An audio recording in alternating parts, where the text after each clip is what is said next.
আসসালামু আলাইকুম মালয়েশিয়া প্রবাসী ভাইগণ, আশা করি আপনারা প্রত্যেকে ভালো আছেন। মালয়েশিয়ার শ্রম বাজার নিয়ে ব্রেকিং নিউজ। মালয়েশিয়ার শ্রম বাজারে 10 শর্তে ভিসা অনুমোদন হইবে। চলুন খবরে বিস্তারিত জেনে নেওয়া যাক। মালয়েশিয়া কর্মী পাঠাতে বাংলাদেশি এজেন্টগুলোকে তালিকাভুক্ত করতে সরকারের পক্ষ থেকে মালয়েশিয়া সরকারকে অনুরোধ জানানো হবে। এই লক্ষ্যে এজেন্টগুলোর জন্য কিছু মানদণ্ড নির্ধারণ করা হয়েছে। ওই সব মানদণ্ড পূরণ করে আগামী 7ই নভেম্বরের মধ্যে আবেদন করতে হবে। বুধবার প্রবাসী কল্যাণ ও বৈদেশিক কর্মসংস্থান মন্ত্রণালয়ে এক বিবৃতিতে এইসব তথ্য জানানো হয়। এতে বলা হয়, মালয়েশিয়াগামী কর্মী প্রেরণের ক্ষেত্রে আগে বাংলাদেশের তুলনায় অন্য দেশের বেশি রিক্রুটিং এজেন্সিকে সুযোগ দেওয়া হতো। বর্তমান সরকার অন্যান্য কর্মী প্রেরণকারী দেশের সাথে সামঞ্জস্য ও সমতা রক্ষা করে বাংলাদেশি বৈধ লাইসেন্সধারী সকল রিক্রুটিং এজেন্সিকে তালিকাভুক্ত করার বিষয়ে বারবার অনুরোধ জানিয়ে আসছিল।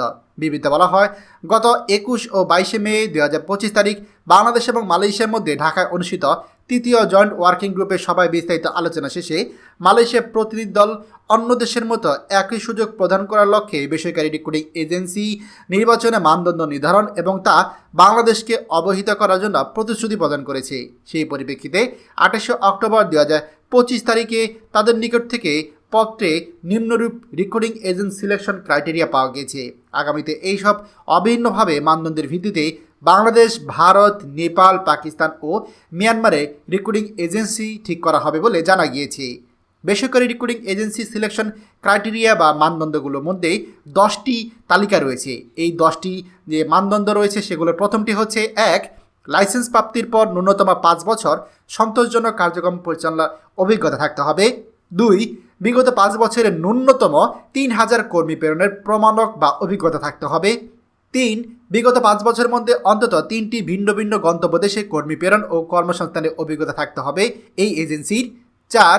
প্রশিক্ষণ, মূল্যায়ন, নিয়োগ ও বিদেশে কর্মসংস্থানের বিষয়ে বাংলাদেশের সংশ্লিষ্ট সকল কর্তৃপক্ষ কর্তৃক রিক্রুটিং এজেন্সি অনুকূলে বৈধ লাইসেন্স থাকতে হবে। 5.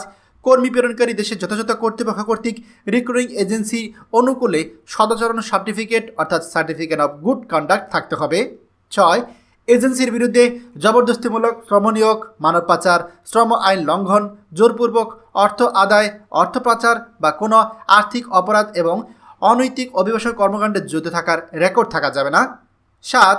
সামগ্রিক সুবিধাসহ রিক্রুটিং এজেন্সি নিজস্ব প্রশিক্ষণ ও মূল্যায়ন কেন্দ্র থাকতে হবে, যেখানে আবাসন, কারিগরি প্রশিক্ষণ সুবিধাসহ দিক নির্দেশনা মডিউল ইনক্লুড থাকতে হবে। 8. এজেন্সির অনুকূলে পৃথক পৃথক 5 জন আন্তর্জাতিক নিয়োগকর্তা কর্তৃক প্রদত্ত সন্তোষজনকভাবে অভিবাসন কার্যক্রম সম্পাদনের প্রশংসাপত্র থাকতে হবে। 9. রিক্রুটিং এজেন্সির অবশ্যই কমপক্ষে 3 বছর যাবৎ পরিচালিত ন্যূনতম 10,000 বর্গফুট আয়তন বিশিষ্ট একটি স্থায়ী অফিস থাকবে, যেখানে কর্মী বাছাই ও নিয়োগ কার্যক্রম পরিচালনার মতো অবকাঠামোগত সুবিধা থাকতে হবে। 10.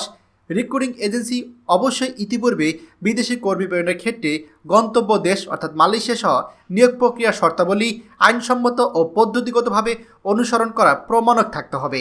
এই 10টি মানদণ্ড বা নিয়ম যদি কোনো এজেন্সি মেনে চলে বা লিস্টের ভিতরে লিস্টেড হয়, তাহলে শুধুমাত্র ওই সকল এজেন্সি মালয়েশিয়াতে কর্মী পাঠাতে পারবে।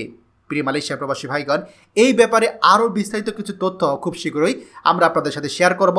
অবশ্যই আমাদের চ্যানেলটিকে সাবস্ক্রাইব করে আপনারা পরবর্তী ভিডিওর জন্য অপেক্ষায় থাকবেন। ভালো থাকবেন সবাই। আসসালামু আলাইকুম। আমাদের সকল ভিডিও আপডেট সবার আগে পেতে আমাদের চ্যানেলটিকে সাবস্ক্রাইব করুন। সাবস্ক্রাইব করতে সাবস্ক্রাইব বাটনে ক্লিক করুন এবং বেল আইকনে চাপুন, যাতে আমাদের কোনো নতুন ভিডিও আপনি মিস না করুন।